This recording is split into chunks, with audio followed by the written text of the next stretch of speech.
बिस्मिल्लाहिर्रहमानिर्रहीम। अस्सलाम वालेकुम। अफ़गानी सफ़ीर की बेटी का अगवा होना एक मुबैना रचाया गया ड्रामा, ये क्या है और इसके पीछे कौन से अनासिर थे, और जब उस लड़की के घर वापस आने पे इंटेलिजेंस इदारों ने उसकी तफ्तीश करने के लिए, उससे पूछ गिछ करने के लिए, तहकीकात करने के लिए उसे बुलाया, तो उसके बाद ऐसे कौन से अनासिर थे जिनके कहने पे इस वीडियो की अहम डिस्कशन चलती रहेगी, लेकिन इससे पहले आप वीडियो को लाइक करें, टाइम्स ऑफ राय को सब्सक्राइब कर लें और बेल आइकन पर ज़रूर क्लिक करें। अफ़गानी सफ़ीर और वो सारा अफ़गानिस्तान का अमला जो है वो वापस चला गया। इन तमाम राज़ों से पर्दा उठाएंगे, लेकिन सबसे पहले आप ये क्लियर कर लें कि इसका इम्पेक्ट क्या पड़ा। आप देखें कि जो ही अफ़गानी सफ़ीर की बेटी का किडनैप हुआ तो अफ़गान तालिबान की तरफ से एक स्टेटमेंट आई। उन्होंने कहा कि इस किडनैप के पीछे जो भी अनासिर हैं, जितने भी लोग हैं, वो सब मंजर आम पर आएँ और जल्द अज जल्द उनको कैफरे किरदार तक पहुंचाया जाए। और ये इमरान ख़ान की हुकूमत की ज़िम्मेदारी बनती है कि तमाम फुटेजेस, रिपोर्ट्स, तमाम तर मालूमात जितनी भी हैं इसके पीछे, उन सब को सामने लाया जाए, क्योंकि ये खुल्लम खुल्ला बर्बरियत है कि अफ़गानी कौम की बेटी जो है उसको इस तरह दिन के उजाले में इस तरह किडनैप किया गया है। और अफ़गान तालिबान की स्टेटमेंट के पीछे दो चीज़ें थीं। एक तो उनका ये जाहिर करना था कि अफ़गानी कौम की कोई भी अगर बेटी है, उसके ख़िलाफ़ अगर गलत होता है तो वो चाहे हमारे मुखालिफ हैं, चाहे हमारे हक़ में हैं, चाहे हमारे दोस्त हैं, चाहे हमारे दुश्मन हैं, क्योंकि वो क्लेम ये कर रहे हैं कि हमें हर अफ़गानी की उतनी ही परवाह है, हम फ़कत यहाँ इस्लाम का निज़ाम लाना चाहते हैं। इसलिए उनका ये कहना यहाँ पे बिल्कुल राइट था। और दूसरा, उनकी अफ़गान की बेटी थी। अब ज़ाहिर सी बात है, अगर किसी पाकिस्तानी बेटी के साथ किसी गैर मुल्क के अंदर ऐसा सलूक होता है तो अब बहसीयत बेटी हमारे कौम के नौजवान, हमारी कौम के लीडर जो हैं वो भी यही बात करेंगे।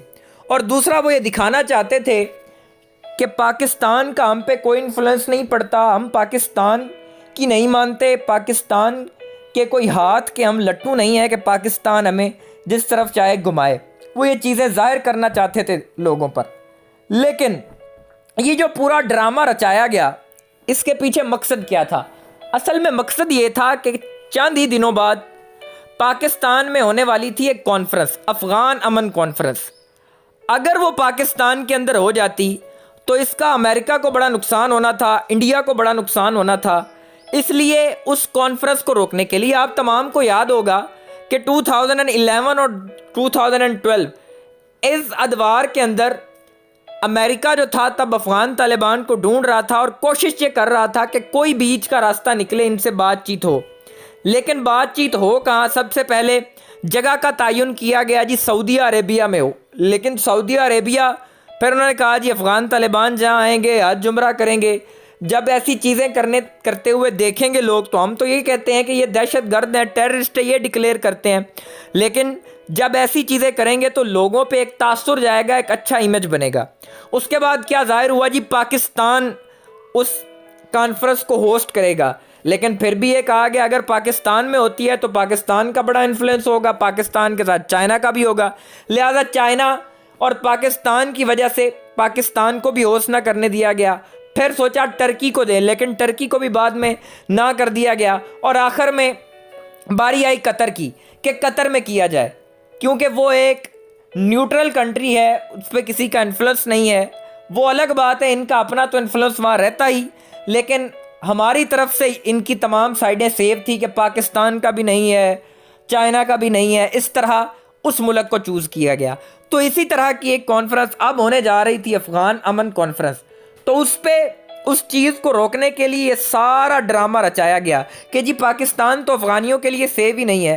अब ज़रा इस वाक़ये की तरफ आते हैं कि वो जो लड़की है सिलसिला अकील, वो अफ़गानी सफ़ीर की जो बेटी है, वो पहली बात तो सुबह अपने घर से पैदल निकलती है। अब आप देखें कि कोई भी लड़की है, कोई भी खातून है, आज के दौर के अंदर हर बंदा मीडियोकर है, मिडिल क्लास फैमिली से भी ताल्लुक़ रखता है, तो उसकी कोशिश होती है कि मैं उबर हायर कर लूँ, क्रीम हायर कर लूँ, ताकि मुझे बर वक्त जगह पे पहुँचाए, मुझे ज़्यादा ट्रैवल ना करना पड़े, पैदल ना जाना पड़े।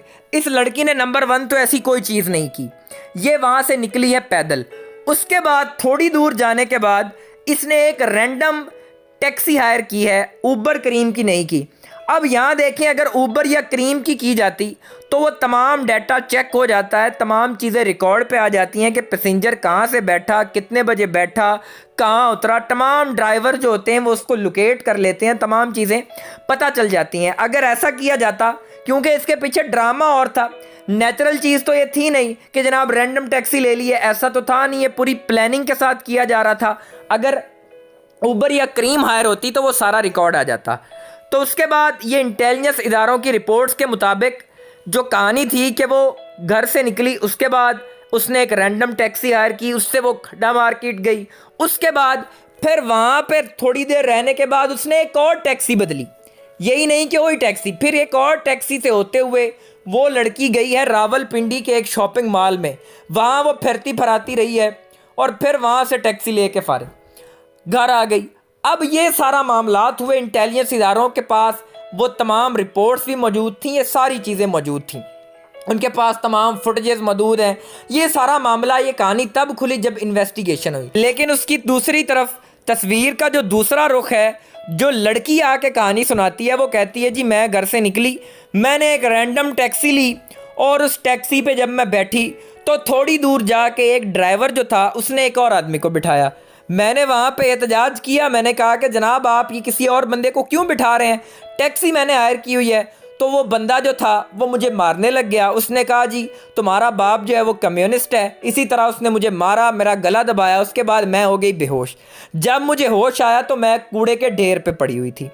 अब ये वो कहानी है, इस कहानी में इतना झोल है कि सबसे पहली बात, आपने रैंडम टैक्सी हायर ही क्यों की, आप उबर या क्रीम से जाते। और दूसरी बात, इतना बड़ा आपका सफ़ीर, आप सफ़ीर की बेटी, आप कोई प्रोटोकॉल लेके जाते हो और इंस्ट्रक्शंस यही होती हैं सफ़ीरों के लिए, इस तरह के लोगों के लिए कि वहाँ की जो मकामी हुकूमत है आप उनको बता के जाया करें कि आप किधर जा रहे हैं, किधर नहीं जा रहे, प्रोटोकॉल ले के जाया करें, या ख़ुद की सिक्योरिटी लेके जाया करें, या और सिक्योरिटी वहाँ की मकामी हुकूमत से तलब किया करें। ऐसा कुछ नहीं हुआ। उसके बाद कहती है जी मुझे फिर होश आया और मैं वापस आ गई, फिर मुझे रास्ता नहीं पता चला। इस तरह के तमाम ये कहानी एक सरसरी सी मन गढ़ंत कहानी सुना दी गई। लेकिन इंटेलिजेंस इदारों ने जब तमाम तहकीकात की और वो टैक्सी ड्राइवर पकड़े गए, उनसे पूछा तो उन्होंने बड़े कमाल के इंकशाफ किए। उन्होंने कहा जी कि ये मुसलसल खातून जो हैं ये मोबाइल पे लगी रही, हमसे इनकी बड़ी कम बात हुई और ये मोबाइल से किसी से इंस्ट्रक्शन लेती रहीं। और जब ये बात उस लड़की से पूछी गई, उसका मोबाइल चेक किया गया तो मोबाइल की हालत यही थी कि तमाम डाटा क्लियर था, जैसे फैक्ट्री सेटिंग वाला होता है कि रीसेट किया हुआ था डाटा। उसके बाद क्या हुआ, इससे पूछा गया कि जनाब आप मॉल पे क्या करने गई थी, तो आंसर मिला पता नहीं। फिर पूछा गया कि आप रावलपिंडी क्या करने गई थी, तो जवाब मिला पता नहीं। इस तरह के जब मामलात सामने आते हैं, इस तरह के जब आंसर मिलते हैं, तो पता चल जाता है कि बंदा झूठ कितना बोल रहा है और सच कितना बोल रहा है। उसके बाद तमाम इंटेलिजेंस इदारों ने एक दफ़ा इनिशियल बयानात लिए, उसके बाद पूरी वो तहकीकात की फुटेजेस ली, सारा रिकॉर्ड इकट्ठा किया, टैक्सी ड्राइवरों से बात की, और फिर जब दोबारा इन्वेस्टिगेशन करने के लिए गए तो जनाब पता चला पीछे से इंडिया ने दबाव डाला और कहा कि जनाब आप अपना सफ़ीर जो है वो वापस बुला लें। असल में ये पूरा खेल जो रचाया गया है ये तो इंडिया का रचाया गया था। असल में अफ़गान अमन कॉन्फ्रेंस जो थी उसको पाकिस्तान से मुलतवी करना था कि पाकिस्तान कहीं वो होस्ट ना कर पाए। तो इस मामले में जब उन्हें पता चला कि हमारा ड्रामा जो है वो एक्सपोज हो रहा है, पता चल रहा है, तो जनाब अशरफ गनी साहब को कहा गया कि अब आप अपना अमला जो है वापस बुला लें। तो उसके बाद बिना कोई बात किए वो तमाम अफ़गानी सफ़ीर, उसकी बेटी और वो सारा अमला वापस चला गया है। अब यहाँ स्टेट ऑफ पाकिस्तान की ये ज़िम्मेदारी बनती है कि वो तमाम फुटेजेस जो हैं, जितने भी तहकीकात के बाद शवाहिद मिले हैं, उन सब को जल्द अज जल्द मंजर आम पे लाएं, दुनिया को दिखा दें, ताकि पाकिस्तान को ये जो बदनाम करने की कोशिश की गई है ये कम हो। क्योंकि अभी वो अफ़गानिस्तान में गए हैं, वहाँ बड़े एहतजाज होंगे, जी पाकिस्तान एक टेररिस्ट मुल्क है, पाकिस्तान ये कर दिया वो कर दिया, पाकिस्तान के अंदर किसी की बेटी महफूज नहीं है। लेकिन हुकूमत पाकिस्तान की और कानून नाफिज करने वाले इदारों की और इंटेलिजेंस एजेंसीज की ये जिम्मेदारी बनती है कि अब तमाम तर हक़ाइक़ जो हैं वो लोगों के सामने लाए जाएं, लोगों को दिखाया जाए, पूरी दुनिया के सामने आना चाहिए, ताकि पता चले कौन सच्चा है और कौन झूठा है, दूध का दूध हो जाए और पानी का पानी। टाइम्स ऑफ राय को सब्सक्राइब करना मत भूलें, वीडियो को लाइक करें, शेयर करें और कमेंट सेक्शन में अपनी राय का इजहार ज़रूर